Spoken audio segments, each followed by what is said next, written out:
Profetas e Reis, capítulo 59. A casa de Israel. Na proclamação das verdades do Evangelho eterno a toda nação, tribo, língua e povo, a Igreja de Deus na terra está hoje cumprindo a antiga profecia. Florescerá e brotará Israel, e encherão do fruto a face do mundo. Isaías capítulo 27, verso 6. Os seguidores de Jesus, em cooperação com inteligências espirituais, estão rapidamente ocupando os lugares solitários da terra, e como resultado dos seus labores, uma abundante colheita de almas preciosas está em processo.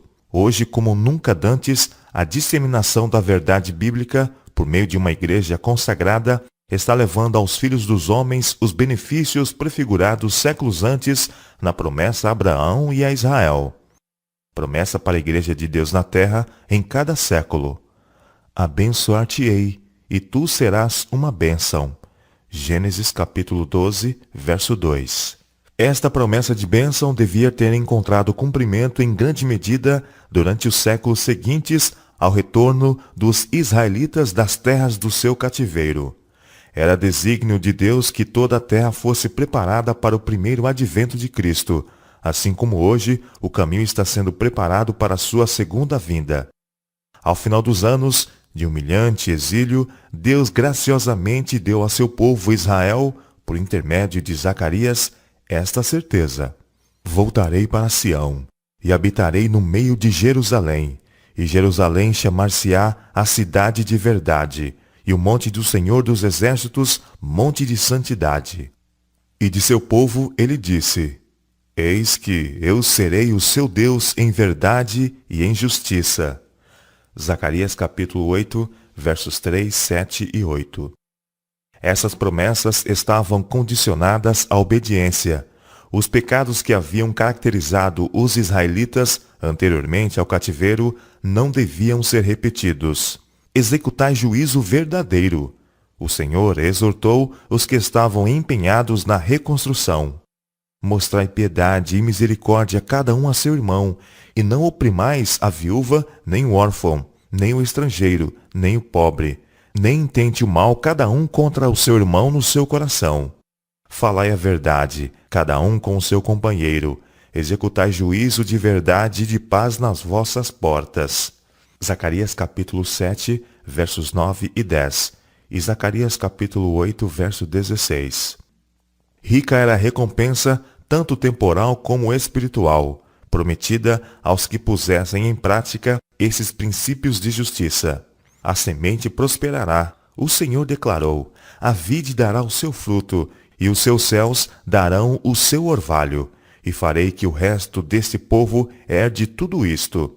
E há de acontecer, ó casa de Judá, e ó casa de Israel, que assim como fostes uma maldição entre as nações, assim vos salvarei, e sereis uma bênção. Zacarias capítulo 8, versos 12 e 13. Graças ao cativeiro babilônico, foram os israelitas de fato curados da adoração de imagens de escultura. Após o seu retorno, deram muita atenção às instruções religiosas e ao estudo do que tinha sido escrito no livro da lei e nos profetas concernente ao culto do verdadeiro Deus.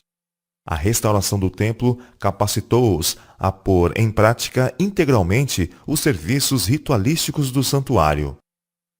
Sob a guia de Zorobabel, de Esdras e de Neemias, eles concertaram guardar todos os mandamentos e ordenanças de Jeová. A fase de prosperidade que se seguiu deu ampla evidência da boa vontade de Deus em aceitar e perdoar. E, no entanto, com fatal curteza de vistas, eles se desviaram vezes e vezes do seu glorioso destino e egoisticamente conservaram para si aquilo que teria levado cura e vida espiritual a incontáveis multidões. Esta falta no cumprimento do propósito divino era muito notória nos dias de Malaquias. Severamente, o mensageiro do Senhor tratou com os males que estavam roubando Israel de sua prosperidade temporal e poder espiritual. Em suas repreensões aos transgressores, o profeta não poupou os sacerdotes nem o povo. O peso da palavra do Senhor contra Israel, por intermédio de Malaquias, era que as lições do passado não era que as lições do passado não fossem esquecidas e que o concerto feito por Jeová com a casa de Israel fosse guardado com fidelidade. Unicamente por sincero arrependimento poderiam as bênçãos de Deus tornar-se realidade. Suplicai o favor de Deus, o profeta implorava, e ele terá piedade de nós. Malaquias capítulo 1, versos 1 e 9. Não seria por alguma falha temporária de Israel, no entanto, que o plano dos séculos para a redenção da humanidade haveria de ser frustrado. Aqueles a quem o profeta estava falando podiam deixar de ouvir a mensagem dada, mas os propósitos de Jeová deveriam ainda assim prosseguir firmemente até completo cumprimento. Desde o nascente do sol até o poente, o Senhor declarou, através do seu mensageiro: será grande entre as nações o meu nome, e em todo lugar se oferecerá ao meu nome incenso e uma oblação pura, porque o meu nome será grande entre as nações. Malaquias capítulo 1, verso 11. O concerto de vida e paz que Deus fez com os filhos de Levi, concerto que, se guardado, promoveria bênçãos inaudita, o Senhor se propunha agora renovar com os que uma vez tinham sido líderes espirituais, mas que pela transgressão se haviam tornado desprezíveis e indignos diante de todo o povo. Malaquias capítulo 2, versos 5 e 9. Solenemente foram os obradores do mal advertidos sobre o dia do julgamento por vir e do propósito de Jeová de visitar com imediata destruição cada transgressor. Todavia, ninguém foi deixado sem esperança. As profecias de Malaquias sobre o juízo foram acompanhadas de convites ao impenitente para que fizesse paz com Deus. Tornai vós para mim, o Senhor apelava, e eu tornarei para vós.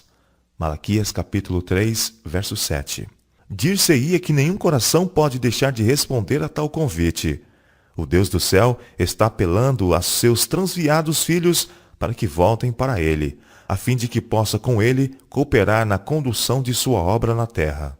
O Senhor estende sua mão para tomar a mão de Israel, para ajudá-lo no apertado caminho da abnegação e do altruísmo, de modo que possam partilhar com ele a herança como seus filhos.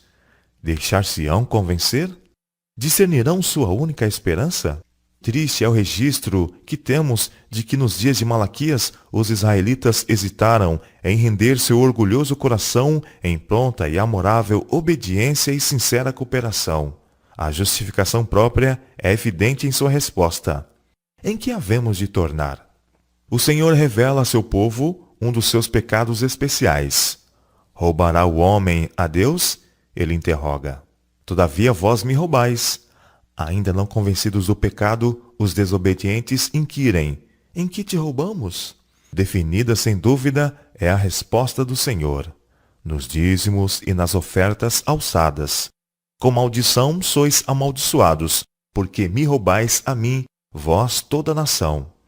Trazei todos os dízimos à casa do tesouro, para que haja mantimento na minha casa, e depois fazei prova de mim, diz o Senhor dos Exércitos, se eu não vos abrir as janelas do céu, e não derramar sobre vós uma bênção tal, que dela vos advenha a maior abastança. E por causa de vós repreenderei o devorador, para que não vos consuma o fruto da terra, e a vide no campo não vos será estéril, diz o Senhor dos Exércitos. E todas as nações vos chamarão bem-aventurados, porque vós sereis uma terra deleitosa, diz o Senhor dos Exércitos. Malaquias capítulo 3, versos 7 a 12.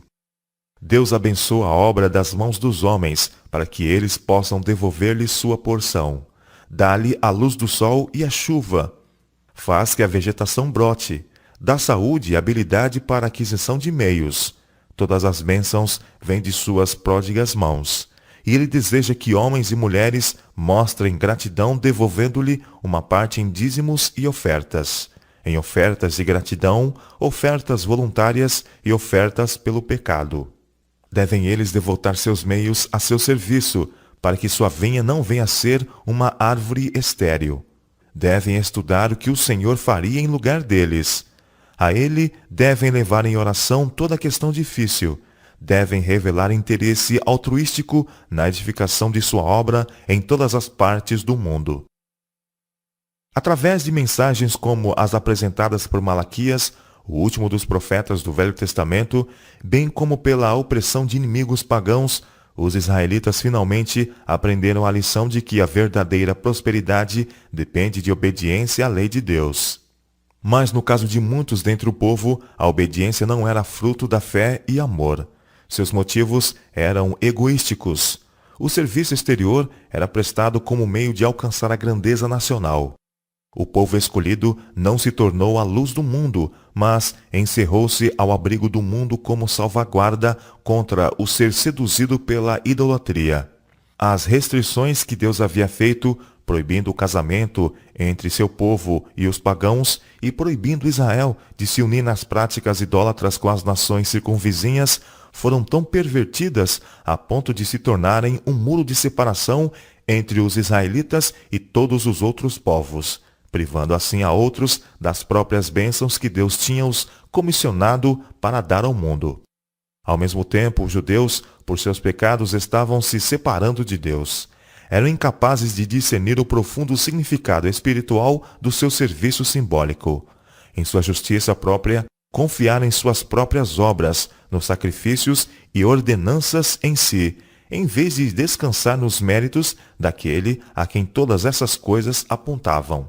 Assim, procurando estabelecer a sua própria justiça, edificando-se sobre um formalismo autossuficiente. Faltando-lhes o Espírito e a graça de Deus, procuraram ressarcir a falta mediante rigorosa observância das cerimônias e ritos religiosos. Não contentes com as ordenanças que o próprio Deus havia designado, obstruíram os mandamentos divinos com incontáveis exações por si mesmos urdidas. Quanto mais se distanciavam de Deus, mais rigorosos eram na observância dessas formas. Com todas essas minuciosas e opressoras exigências, tornou-se uma impossibilidade prática para o povo a guarda da lei. Os grandes princípios de justiça expostos no Decálogo e as gloriosas verdades delineadas no serviço simbólico foram igualmente obscurecidas, sepultadas sob uma massa de tradições e preceitos humanos.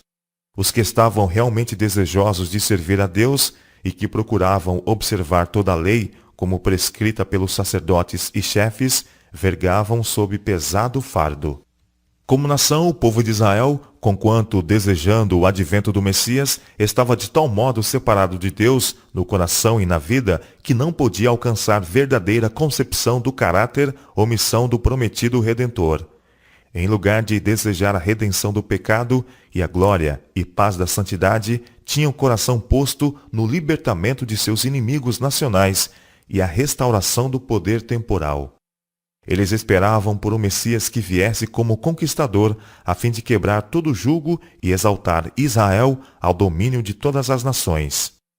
Assim, havia Satanás alcançado sucesso em preparar o coração do povo para que rejeitasse o Salvador quando aparecesse. Seu próprio orgulho de coração e falsa concepção do caráter e missão do Messias impediram-nos de pesar honestamente as evidências de sua messianidade. Durante mais de 1000 anos, o povo judeu tinha esperado a vinda do Salvador prometido. Suas esperanças mais brilhantes tinham repousado neste acontecimento. Durante 1000 anos, em cântico e profecia, nos ritos do templo e nas orações domésticas, seu nome havia sido entesourado. E, no entanto, quando ele veio, não o reconheceram como o Messias por quem haviam tão longamente esperado. Veio para o que era seu, e os seus não receberam. São João capítulo 1, verso 11. Para o seu coração amante do mundo, o amado do céu era como raiz de uma terra seca. Aos olhos deles, ele não tinha parecer nem formosura. Nele não discerniam qualquer beleza para que o desejassem. Isaías capítulo 53, verso 2. Toda a vida de Jesus de Nazaré, entre o povo judeu, era uma reprovação ao seu egoísmo, revelado na indisposição de reconhecer os justos direitos do Senhor da vinha sobre os que tinham sido postos como lavradores. Eles odiavam o seu exemplo de fidelidade e piedade, e quando veio a prova final, a prova que significava obediência para a vida eterna ou desobediência para a eterna morte, rejeitaram o Santo de Israel e se tornaram responsáveis por sua crucifixão no Calvário. Na parábola da vinha, Cristo, nas proximidades do fim do seu ministério terrestre, chamou a atenção dos mestres judeus para as ricas bênçãos outorgadas a Israel, e nelas mostrou o direito de Deus à sua obediência. Claramente ele expôs perante eles a glória do propósito de Deus, propósito esse que, pela obediência, eles poderiam ter cumprido. Afastando o véu que ocultava o futuro, mostrou-lhes como, em virtude do não cumprimento do seu propósito, toda a nação fora privada de suas bênçãos, sobre si acarretando ruína. Houve um homem, pai de família, Cristo disse, que plantou uma vinha, e circundou-a de um valado, e construiu nela um lagar, e edificou uma torre, e arrendou-a a uns lavradores, e ausentou-se para longe. São Mateus capítulo 21, verso 33. O Salvador se referiu assim à vinha do Senhor dos Exércitos, que o profeta Isaías, séculos antes, havia declarado ser a casa de Israel. E chegando o tempo dos frutos, Cristo continuou. O proprietário da vinha enviou os seus servos aos lavradores para receber os seus frutos. E os lavradores apoderaram-se dos servos, feriram a um, mataram a outro e apedrejaram a outro. Depois enviou outros servos em maior número que os primeiros, e eles fizeram-lhes o mesmo. E por último enviou-lhes o seu filho. Mas os lavradores, vendo o filho, disseram entre si: Este é o herdeiro, vinde, matemo-lo, e apoderemo-nos da sua herança. E lançando mão dele, o arrastaram para fora da vinha e o mataram. Havendo retratado ante os sacerdotes o seu ato final de impiedade, Cristo dirige-lhes agora a pergunta: Quando, pois, vier o Senhor da vinha, que fará aqueles lavradores?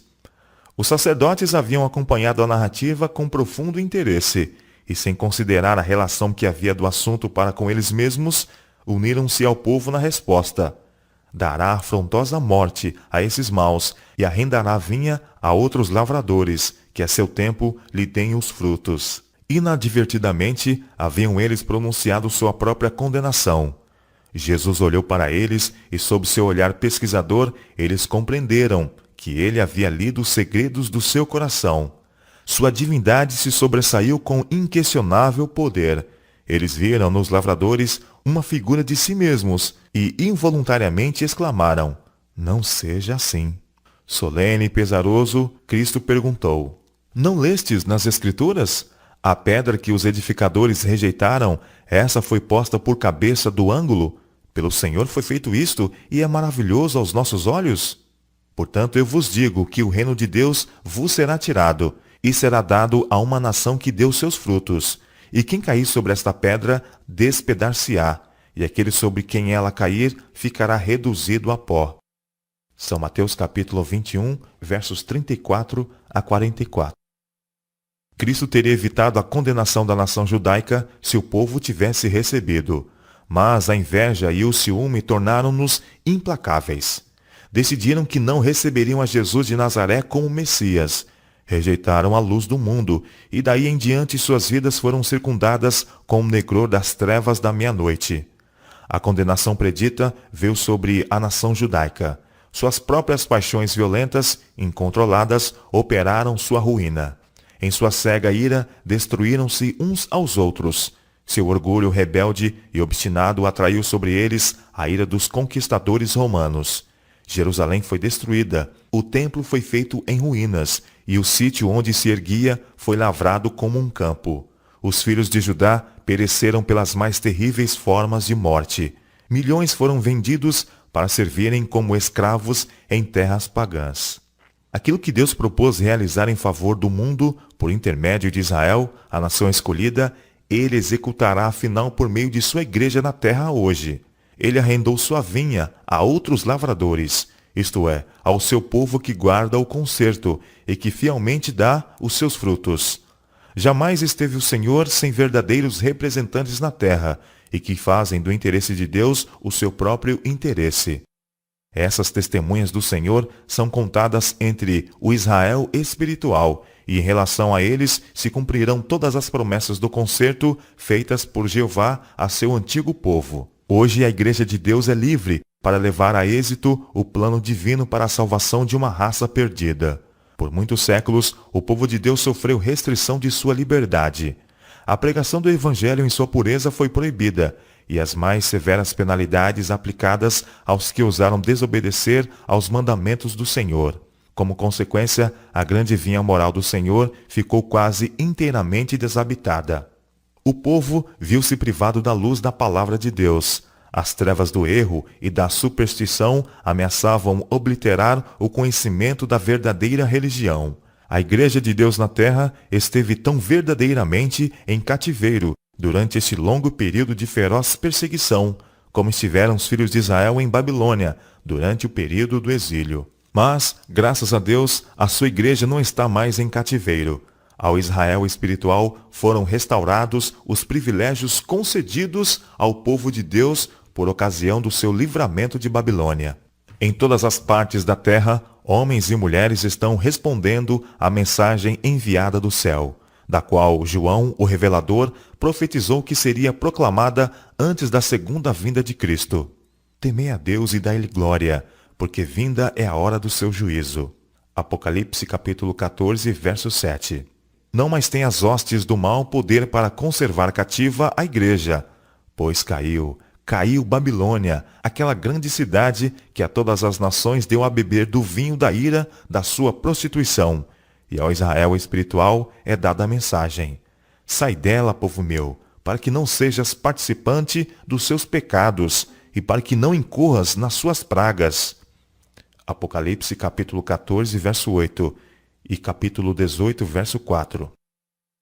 Assim como os exilados ouviram a mensagem, saí do meio de Babilônia, e foram restaurados à terra da promessa, assim os que temem a Deus hoje estão aceitando a mensagem para retirar-se da Babilônia espiritual e logo devem permanecer como troféus da graça divina na terra renovada.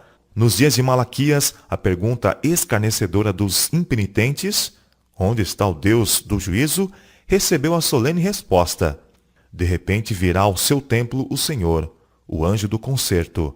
Mas quem suportará o dia da sua vinda? E quem subsistirá quando ele aparecer? Porque ele será como o fogo do ouvires e como o sabão dos lavandeiros. E assentar-se-á, afinando e purificando a prata, e purificará os filhos de Levi, e os afinará como ouro e como prata. Então ao Senhor trarão ofertas em justiça, e a oferta de Judá e de Jerusalém será suave ao Senhor, como nos dias antigos, e como nos primeiros anos. Malaquias capítulo 2, versos 17, capítulo 3, versos 1 a 4. Quando o Messias prometido estava prestes a aparecer, a mensagem do precursor de Cristo foi: arrependei-vos, publicanos e pecadores, arrependei-vos, fariseus e saduceus, porque é chegado o reino dos céus. São Mateus capítulo 3, verso 2. Hoje, no espírito e poder de Elias e de João Batista, mensageiros escolhidos por Deus estão chamando a atenção de um mundo em vias de julgamento para os solenes acontecimentos a terem lugar breve em conexão com as horas finais de graça e o aparecimento de Cristo Jesus como Rei dos Reis e Senhor dos Senhores. Logo, cada homem deverá ser julgado segundo as obras feitas no corpo.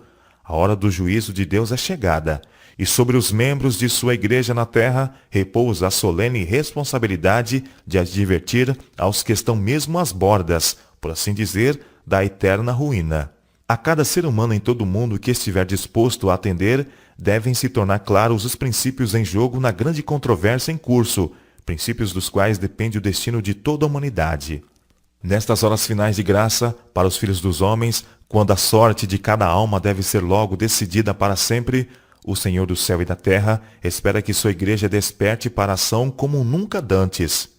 Os que foram feitos livres em Cristo pelo conhecimento da preciosa verdade são considerados pelo Senhor Jesus como seus escolhidos, favorecidos sobre todos os outros povos na face da terra. E ele está contando certo que eles manifestarão os louvores daquele que os chamou das trevas para a sua maravilhosa luz. As bênçãos tão liberalmente outorgadas devem ser comunicadas a outros. As boas novas de salvação devem ir a cada nação, tribo, língua e povo. A vinda de Cristo ocorrerá no mais escuro período da história da Terra. Os dias de Noé e de Ló retratam a condição do mundo imediatamente antes da vinda do Filho do Homem. As escrituras que apontam para este tempo declaram que Satanás operará com todo o poder e com todo o engano da injustiça. Sua operação é claramente revelada pelas trevas em rápido progresso, os inumeráveis erros, heresias e enganos desses últimos dias. Não somente está Satanás levando cativo o mundo, mas seus enganos estão fermentando as igrejas professas de nosso Senhor Jesus Cristo. A grande apostasia redundará em trevas profundas como a meia-noite. Para o povo de Deus, será essa uma noite de provação, de lágrimas e de perseguição por amor da verdade. Mas da noite de trevas brilhará a luz de Deus. Ele faz que das trevas resplandeça a luz. Quando a terra era sem forma e vazia, e havia trevas sobre a face do abismo, o Espírito de Deus se movia sobre a face das águas. E disse Deus: haja luz, e houve luz. Assim, na noite de trevas espirituais, a palavra de Deus ordena: haja luz. A seu povo ele diz: levanta-te, resplandece, porque já vem a tua luz, e a glória do Senhor vai nascendo sobre ti. Isaías capítulo 60, verso 1. Eis que as trevas cobriram a terra, diz as Escrituras, e a escuridão os povos, mas sobre ti o Senhor irá surgindo, e a sua glória se verá sobre ti. Isaías capítulo 60, verso 2. Cristo, o resplendor da glória do Pai, veio ao mundo como luz. Ele veio para representar Deus ante os homens. E dele está escrito que foi ungido como o Espírito Santo e com virtude, e que ele andou trazendo bem. Atos capítulo 10, verso 38.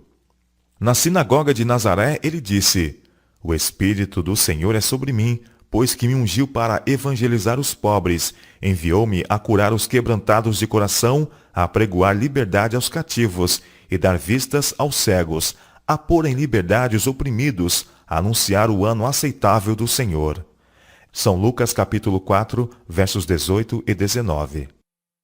Esta foi a obra que ele comissionou seus discípulos para que fizessem. Vós sois a luz do mundo, ele disse. Resplandeça a vossa luz diante dos homens, para que vejam as vossas boas obras e glorifiquem a vosso Pai que estás nos céus. São Mateus capítulo 5, versos 14 e 16. Esta é a obra que o profeta Isaías descreve quando diz: não é também que repartas o teu pão com o faminto e recolhas em casa os pobres desterrados? E vendo-o nu, o cubras, e não te escondas da tua carne? Então romperá a tua luz como a alva, e a tua cura apressadamente brotará, e a tua justiça irá diante da tua face, e a glória do Senhor será a tua retaguarda. Isaías capítulo 58, versos 7 e 8.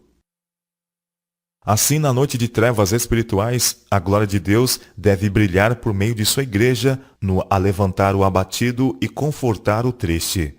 Por toda parte, ao nosso redor, se ouvem lamentos de um mundo em tristeza. De todos os lados, há necessitados e opressos. Pertence-nos ajudar a aliviar e suavizar as durezas e misérias da vida. Unicamente o amor de Cristo pode satisfazer as necessidades da alma.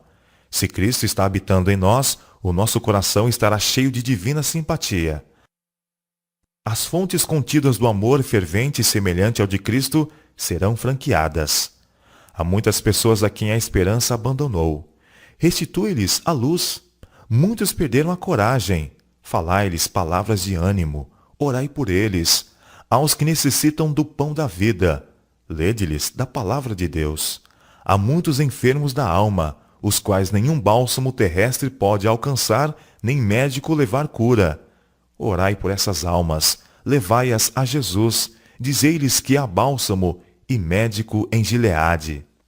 A luz é uma bênção universal a derramar seus tesouros sobre um mundo ingrato, injusto e pervertido, assim como é a luz do sol da justiça. Assim é com a luz do sol da justiça. A terra toda, envolvida embora nas trevas do pecado, do infortúnio e da dor, deve ser iluminada com o conhecimento do amor de Deus. A luz que brilha do trono do céu não deve ser excluída de nenhuma seita, categoria ou classe de pessoas. A mensagem de esperança e misericórdia deve ser levada aos confins da terra. Todo o que quiser pode lançar mão da força de Deus e fazer paz com Ele. Não mais devem os pagãos continuar submersos na escuridão da meia-noite. as trevas devem fugir ante os brilhantes raios do sol da justiça. Cristo tomou toda a providência para que sua igreja seja um corpo transformado, iluminado com a luz do mundo, na posse da glória de Emanuel. É seu propósito que cada cristão seja circundado de uma atmosfera espiritual de luz e paz. Ele deseja que revelemos seu próprio gozo em nossa vida. Levanta-te, resplandece, porque já vem a tua luz, e a glória do Senhor vem nascendo sobre ti. Isaías capítulo 60, verso 1. Cristo virá com poder e grande glória. Virá revestido de sua própria glória e da glória do Pai. E os santos anjos o assistem no seu trajeto. Enquanto todo mundo está imerso em trevas, haverá luz em toda a habitação dos santos. Eles surpreenderão a primeira luz de seu segundo advento. A luz imaculada irromperá do seu esplendor, e Cristo, o Redentor, será admirado por todos os que o têm servido. Enquanto os ímpios fogem, os seguidores de Cristo regozijam-se em sua presença. É então que o redimido dentre os homens receberá sua prometida herança. Assim, o propósito de Deus para Israel encontrará literal cumprimento. Aquilo que Deus propõe, o homem é impotente para anular. Mesmo em meio à operação do mal, o propósito de Deus tem prosseguido firmemente em direção do seu cumprimento. Foi assim com a casa de Israel através da história da monarquia dividida. Assim é com Israel espiritual de hoje. O vidente de Patmos, olhando através dos séculos para o tempo desta restauração de Israel na terra renovada, testificou: Depois destas coisas olhei, e eis aqui uma multidão, a qual ninguém podia contar, de todas as nações e tribos e povos e línguas que estavam diante do trono e perante o Cordeiro, trajando vestidos brancos e com palmas nas suas mãos, e clamavam com grande voz, dizendo: Salvação ao nosso Deus, que está sentado no trono, e ao Cordeiro. E todos os anjos estavam ao redor do trono, e dos anciãos e dos 4 animais, e prostraram-se diante do trono sobre os seus rostos, e adoraram a Deus, dizendo: Amém. Louvor e glória e sabedoria e ação de graças, e honra e poder e força ao nosso Deus para todo sempre. E ouvi como que a voz de uma grande multidão, e como que a voz de muitas águas, e como que a voz de grandes trovões, que dizia: Aleluia, pois já o Senhor Deus Todo-Poderoso reina. Regozijemo-nos e alegremo-nos e demos-lhe honra. Ele é o Senhor dos senhores e o Rei dos reis. Vencerão os que estão com ele, chamados e eleitos e fiéis. Apocalipse capítulo 7, capítulo 19 e capítulo 17.